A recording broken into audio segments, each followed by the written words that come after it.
Ibu-ibu, anak-anak santri yang semuanya insya Allah dimuliakan Allah Subhanahu wa Ta'ala. Syukur alhamdulillah malam tawakufan ini kita bisa hadir, karena memang sebentar lagi kita kedatangan tamu istimewa, yaitu bulan suci Ramadan. Mudah-mudahan kita semua dalam keadaan sehat walafiat, panjang umur, mendapatkan rezeki yang barokah. Amin ya rabbal alamin. Salawat dan salam tercurah terlimpah tahriban junjungan umat Nabi besar Muhammad sallallahu alaihi wasallam. Bapak-bapak sekalian, ada satu cerita di mana pada saat itu ada seorang wali membuat kegiatan seperti ini. Wali itu membuat kegiatan zikir mengumpulkan orang banyak. Tapi aneh, ada salah satu orang itu luar biasa tingkah lakunya. Dia penjudi, dia pemabok, gak pernah senang dengan perbuatan-perbuatan ibadah. Seorang wali ini mengajaknya bukan malah diterima, akan tetapi malah dimaki-maki. Luar biasa ini orang. Akhirnya satu ketika dia itu mendatangi di mana orang itu sedang kumpul. Aneh ini orang, tiba-tiba datang, kebetulan yang mendoakan itu seorang waliullah, yang orang itu sedang memimpin zikir itu. Dia ikut berzikir di dalamnya. Singkat cerita, orang yang durjana ini meninggal dunia. Seorang waliullah itu mimpi malam. Apa kata seorang waliullah itu?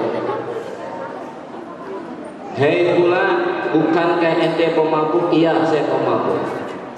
Bukankah ente penjudi? Iya, saya penjudi. Bukankah dulu saya mengajak kamu, kemudian kamu itu malah menentangnya, bukan malah mengikutinya? Iya. Lalu kenapa kamu kok di alam kubur dalam keadaan bahagia? Kamu kok tidak disiksa oleh Allah? Apa gerangan dan apa sebabnya? Kata si orang itu, wahai waliullah, satu ketika sedang melintas di suatu tempat. Di situ banyak sekali orang berkerumunan, kumpul bareng-bareng. Saya masuk saja. Terus setelah itu ternyata orang itu sedang berzikir. Terus ya saya ikut. Terus ya saya ikut saja. Orang-orang berzikir, saya ikut berzikir. Setelah itu 3 hari kemudian saya meninggal dunia. Kok bisa mendapatkan kebahagiaan di alam kubur? Saya bahagia saat-saat saya dimasukkan ke alam barzakh. Ternyata di situ ada suara. Apa suaranya? Saat kau sedang berzikir, malaikat itu memperhatikan jamaah itu dan berkumpul berdoa kepada Allah. Kemudian Allah katakan, ya malaikati ishadu ala hadhil jamaah qad ghafartu dzunubah. Wahai malaikat-malaikat, saksikan olehmu orang yang hadir di majlis zikir ini, dosa-dosanya aku telah ampuni. Nah, pada saat itu saya ada di dalamnya. Maka akhirnya saya itu mendapatkan ampunan dari Allah Subhanahu wa taala. Apa maksudnya di sini cerita? Kita tidak boleh putus asa. Yakin dan percaya bahwa rahmat Allah itu lebih besar dari dosa besar kita. Kasih sayang Allah itu lebih gede dari dosa gede kita. Makanya berzikir terus, mohon terus kepada Allah. Mudah-mudahan kita semuanya selalu mendapatkan ketenangan, mendapat kebahagiaan, dan mendapatkan keselamatan dunia sampai ke negeri akhirat. Amin ya rabbal alamin. Hadirin sekalian, malam ini kebetulan ada Adik Komar. Adik Komar, tolong isi 15 menit atau 10 menit ya, nanti baru kita doa ya. Abinya suruh sini abinya. Namun sebelumnya Bapak, perlu saya beritahukan bahwa kegiatan di bulan suci Ramadan nanti ada pengajian terbuka untuk umum. Ba'da asar akan dibacakan kitab Arba'in, hadis Arba'in itu setelah ba'da asar. Nanti ini terbuka untuk umum, siapa saja silakan, karena di pondok ini akan membaca kitab Arba'in setelah ba'da asar. Yang kedua, setelah sholat tarawih kira-kira jam 9:30 kita akan membaca kitab Safinatus Shalah. Dan di sini juga diadakan sholat tarawih yang dipimpin oleh para santri di sini. Jadi bapak-bapak dan ibu-ibu yang ingin gabung, ingin ngaji, silakan tinggal pilih mau ba'da asar atau mau ba'da sholat tarawih. Terbuka untuk umum, silakan ya. Nah, setelah itu nanti ada kegiatan untuk santri khusus, kegiatan di dalamnya. Dan Zikrul Ghafilin yang rutin setiap malam Sabtu itu tidak libur. Jadi liburnya itu cuma besok saja menjelang Ramadan. Nah, di bulan Ramadan tidak libur. Jadi setiap malam Sabtu ba'da sholat tarawih kita Zikrul Ghafilin ya. Berarti kita dapat 4 kali pertemuan. Nah, itu program kegiatan selama bulan suci Ramadan yang bisa saya sampaikan. Nah, selama berjalannya Zikrul Ghafilin kurang lebih sudah 3 tahun. Nah, malam ini kita juga tawakufan. Saya sebagai sahibul hajat, sahibul bait, mewakili keluarga di sini, wabil khusus istri saya yang memang pada repot ya, ngurusin kita semua. Saya mewakili keluarga, mohon kiranya bapak-bapak dan ibu-ibu serta adik-adik santri itu ridho untuk memaafkan kesalahan-kesalahan keluarga kami. Maafin gak kira-kira? Maafin gak? Insya Allah. Nah, sedangkan bapak dan ibu yang punya salah dengan saya udah jauh-jauh hari saya sudah maafkan. Dan saya senang sekali acara kegiatan di Nariahan ini luar biasa antusiasnya, terutama kepada Pak Rosid, kemudian Ustadz Indra beserta jamaahnya yang sudah luar biasa membantu kegiatan ini. Informasi yang saya dapat ya, Bang Rosid CS itu bikin nasi kuning sebanyak 50 anggur. Jazakumullah khairan katsir. Mudah-mudahan selalu barokah. Yang kedua Pak Ismail juga saya dapat informasi nasi goreng 50 anggur. Mudah-mudahan jazakumullah khairan katsir. Ya, Pak Haji Kesot, Pak Haji Dori, ya. Kemudian Masjid Iman, ya, alhamdulillah luar biasa, banyak sekali yang membantu kegiatan-kegiatan ini, terutama ibu-ibu ya, yang bolak-balik ke sini. Saya juga tidak tahu, ya. Nah, itu isi saya bagian itu. Yang terpenting kita niat, mudah-mudahan dengan kegiatan seperti ini kita dan keluarga kita serta kampung kita selalu diberikan barokah oleh Allah Subhanahu wa taala. Amin ya rabbal alamin. Ya, pokoknya saya nggak bisa balas apa-apa, kegiatan ini luar biasa. Ini sekjen saya Pak Supri luar biasa ya. Selalu nyuting terus ini. Udah gitu repot terus ini sampai masuk ke YouTube. Ini luar biasa. Dan saya juga kedatangan musafir Pak. Ya, ini Ki Endang dari William. Memang kemarin beliau ke sini, dia musafir itu sudah ke Malaysia, udah keliling kemana-mana.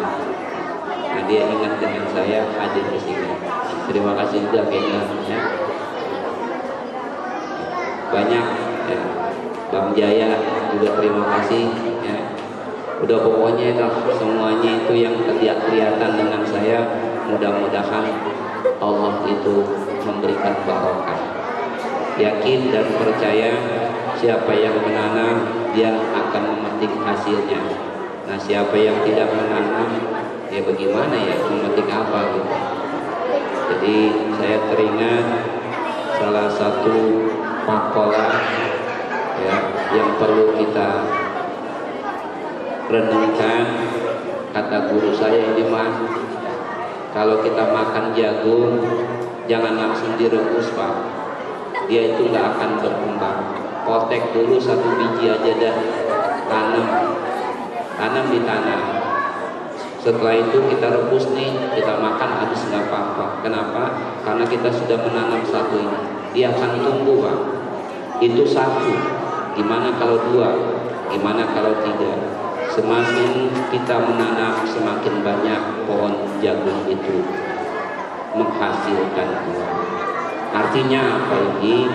Artinya kita hidup jangan egois. Kenapa? Karena Allah sudah menurunkan syariat ini. Syariat. Nah, syariat itu untuk kebahagiaan hidup kita dunia sampai ke negeri akhirat. Jadi ketika Allah menyampaikan tentang zakat, jangan jadikan beban, karena itu akan menjadikan satu kebahagiaan kita. Kalau kita jadikan beban, aduh, hidup kita tidak pernah akan barokah. Dan Abi mana? Mau ngisi gak? Ayo ngisi dulu. Hah? Oh, tutup aja. Tutup. Oke. Langsung kita madam Pak ya. Nah, Bapak-bapak sekalian,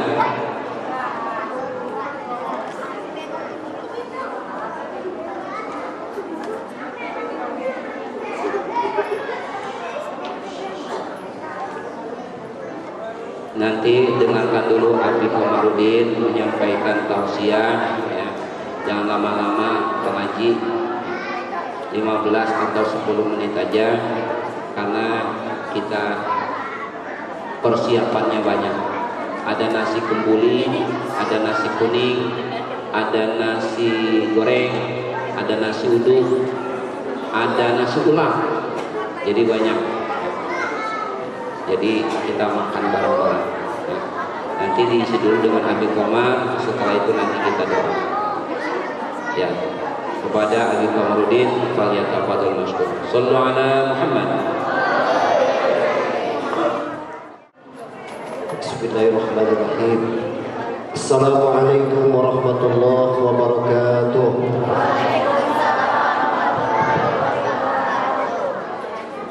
Lapar amat loh ya. Jawab salamnya. Assalamualaikum warahmatullahi wabarakatuh. Alhamdulillah, sallallahu ala nabiyil mustafa wassalatu wassalamu ala sayyidina Muhammadinil awfa wa ala alihi wa ashabihi ahli sidqi wal wafa. Amma ba'du, qala subhanaka la ilma lana illa ma 'allamtana innaka antal alimul hakim. Wa la hawla wa la quwwata illa billahil aliyyil azim. Ya ayyuhalladzina amanu zkurullaha dzikran katsiran wasabbihuhu bukratan wa asila. Walladzi yusalli 'alaikum wa malaikatuhu liyukhrijakum minadh dhulumati ilan nur wa kana bil mu'minina rahiman. Wa qala Allah ta'ala aidan innallaha wa malaikatahu yusalluna 'alan nabi ya ayyuhalladzina amanu sallu 'alaihi wa sallimu taslima. Al-mukarramun, para alim ulama, para asatidzah, para tokoh, para tuan guru, wabil khusus Raisul Ma'had Al-Mukarram Adai Allah Ahinal Mahbub Abi Kamaluddin Mughni mata Allah biduri hayatihi wa nafa'an Allah bikulli ilmihi amin ya rabbal. Bapak-bapak, ibu-ibu, hadirin wal hadirat jamaah zikir rahimakumullah. Syukur alhamdulillah kita panjatkan kehadirat Allah Subhanahu wa taala bahwa pada malam hari ini Allah dudukkan kita bersama, munajat bersama, bersolawat bersama. Mudah-mudahan setiap langkah kaki kita dari rumah ke tempat ini, dari tempat ini ke rumah kita, setiap langkah akan dicatat sebagai amal soleh kita di hadapan Allah, akan diangkat harkat dan martabat kita, dan akan dihapus dosa-dosa kita. Semua yang hadir di tempat ini jangan sampai pulang ke rumah masih membawa dosa. Semua kita insya Allah mudah-mudahan pulang ke rumah masing-masing dosanya telah diampuni oleh Allah Subhanahu wa taala.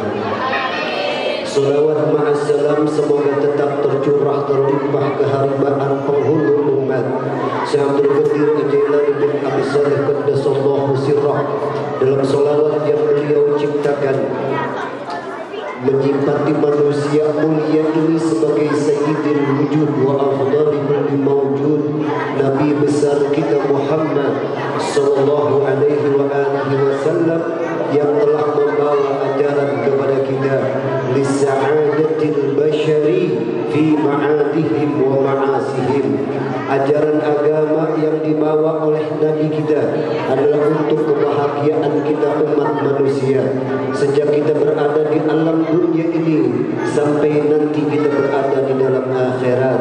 Mudah-mudahan semua kita mendapatkan syafa'atul ujmah, syafaat yang paling besar dari Nabi kita Muhammad sallallahu alaihi wa alihi wasallam. Bapak-bapak, ibu-ibu, para jemaah sekalian rahimakumullah, 13 tahun Nabi berdakwah di kota Mekah. 13 tahun Nabi mengajarkan agama di kota Mekah. Allah Subhanahu wa taala belum perintahkan sahabat dan juga kepada umat Islam saat itu untuk bersolawat kepada Nabi. 13 tahun Nabi di kota Mekah belum turun perintah untuk bersolawat kepada Nabi. Setelah Nabi hijrah ke kota Madinah, 1 tahun di kota Madinah juga belum turun perintah untuk bersolawat kepada Nabi, belum. Tetapi pada tahun kedua Hijriah, di kota Madinah, tepatnya di bulan Sya'ban, Allah Subhanahu wa taala menurunkan satu ayat Al-Qur'an di dalam surah Al-Ahzab ayat yang ke-56. Innallaha wa malaikatahu yusalluna 'alan nabi ya ayyuhalladzina amanu sallu 'alaihi wa sallimu taslima. Allah dan para malaikat bersolawat kepada Nabi kita Muhammad sallallahu alaihi wasallam. Kemudian Allah pun perintahkan kepada umat Islam untuk bersolawat dan mengucapkan salam kepada Nabi kita. Jadi di bulan Sya'ban ini Allah turunkan perintah untuk bersolawat kepada Nabi. Tepatnya pada tahun kedua Hijriah di bulan Sya'ban, Allah perintahkan kita umat Islam untuk bersolawat kepada Nabi. Maka bulan Sya'ban itu juga disebut dengan Syahrul Shalah 'alan Nabi.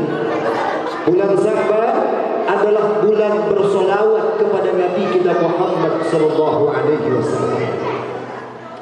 Ini kita sekarang berada di bulan Sya'ban,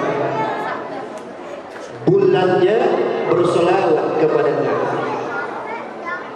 Karena bulan Sya'ban juga disebut dengan bulannya Nabi,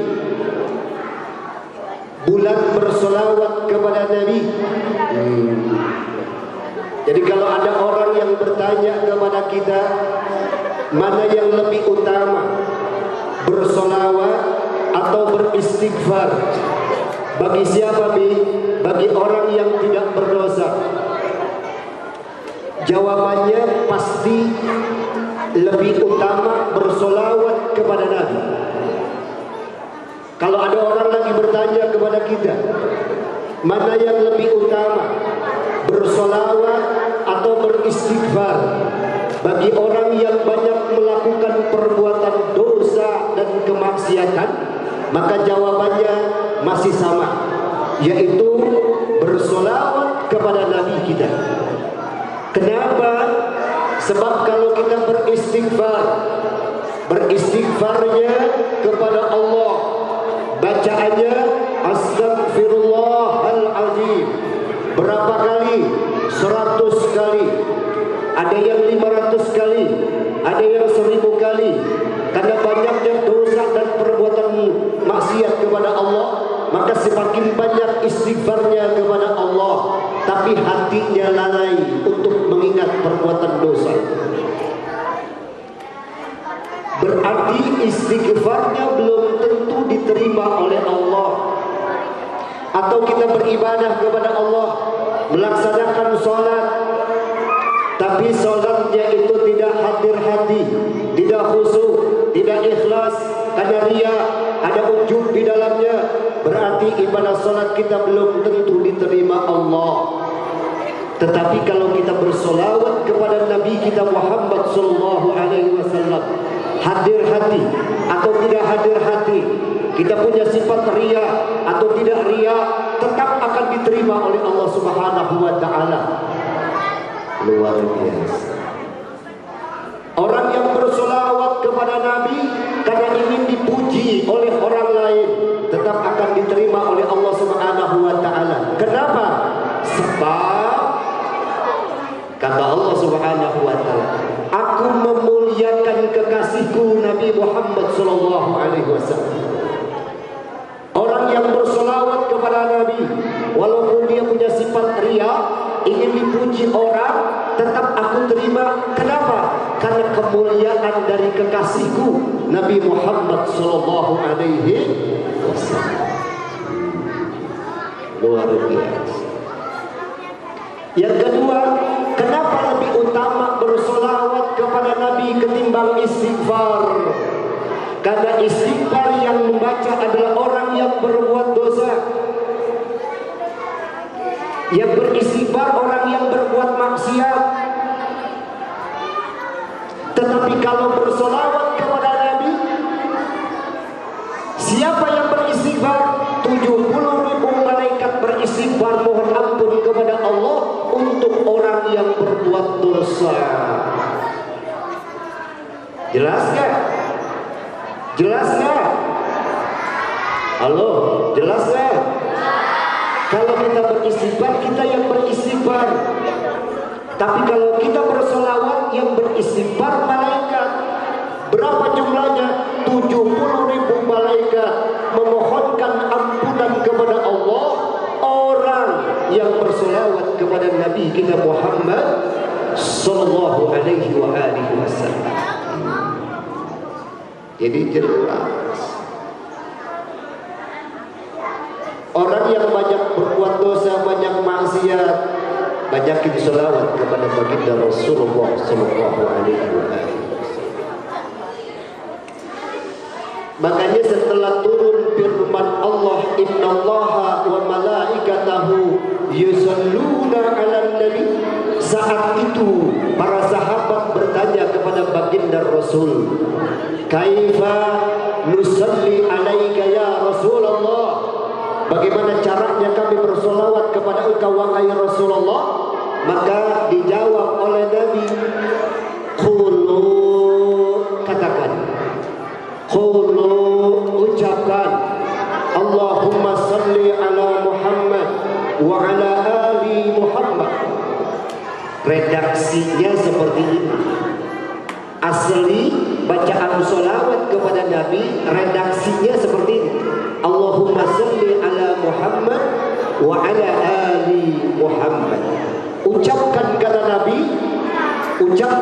Nabi kita kepada para sahabat yang bertanya, bagaimana caranya bersolawat kepada engkau wahai Rasul? Maka diperintahkan dan diajarkan oleh Nabi kita untuk mengucapkan Allahumma salli ala Muhammad wa ala ali Muhammad. Karena yang keluar dari bibirnya Nabi tidak mempergunakan kalimat Sayyidina.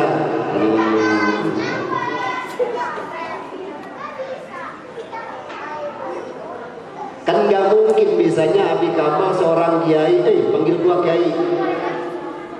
Pantes gak? Pantes gak? Gak pantes. Gak pantes. Biarkan orang lain yang manggil. Biarkan masyarakat yang memanggil. Biarkan masyarakat yang memuliakan. Jangan memuliakan diri sendiri.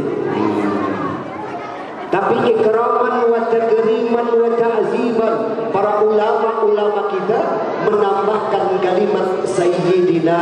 Allahumma salli ala Sayyidina Muhammad wa ala ali Sayyidina Muhammad.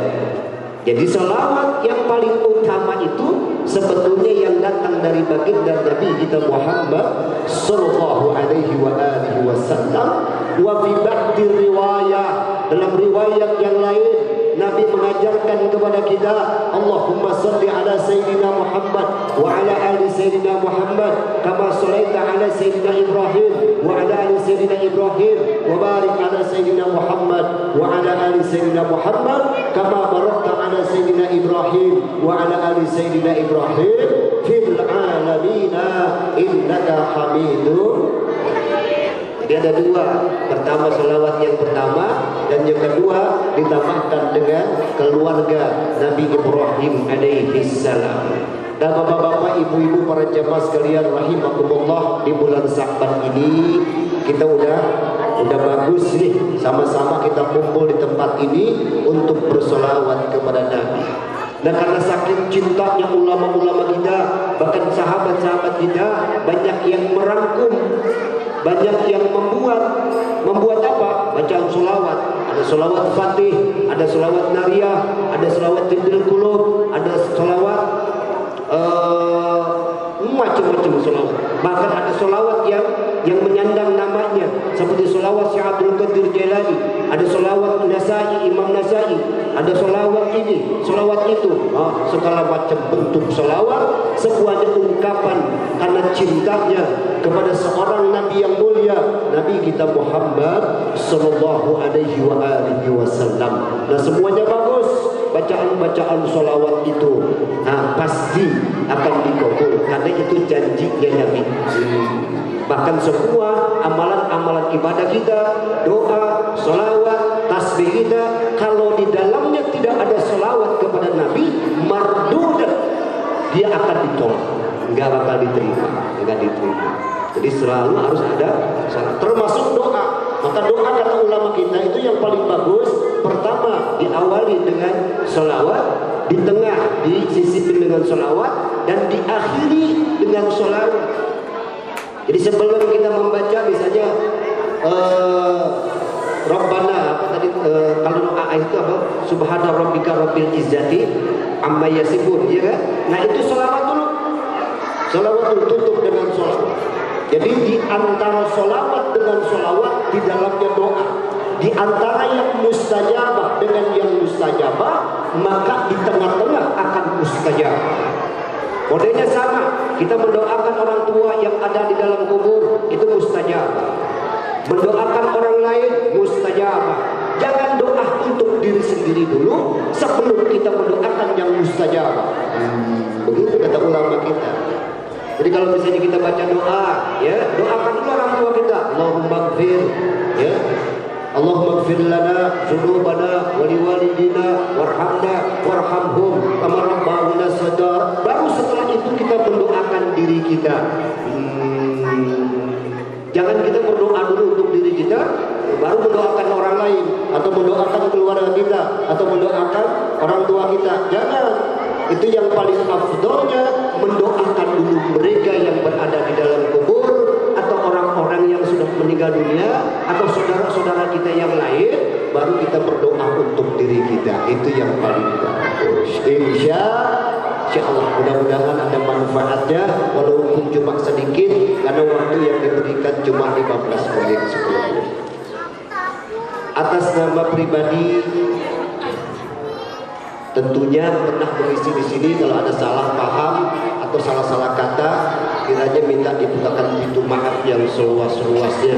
Kita berdoa mudah-mudahan Allah sehatkan badan kita, Allah panjangkan umur kita sampai kita bisa berjumpa dengan bulan suci Ramadan yang mulia. Ini yang dapat kami sampaikan. Mohon maaf lahir batin. Wallahu muwaffiq ila aqwamit thariq. Assalamualaikum warahmatullahi wabarakatuh.